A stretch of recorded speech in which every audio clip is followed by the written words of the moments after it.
Hello everyone and welcome back. Today we're going to see how to use Afterpay on Cash App.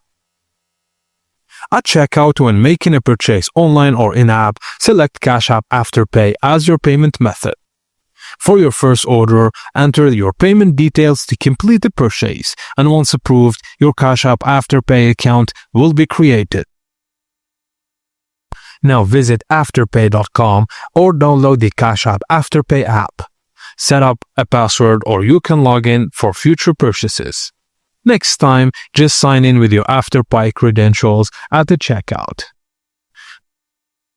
Afterpay on Cash App cannot be used for gift cards, subscriptions, or orders under $35, and you must live in the US, be 18 or plus, have a valid email address and phone number, provide a US delivery address, and be authorized to use US issued credit card, debit card, or bank account.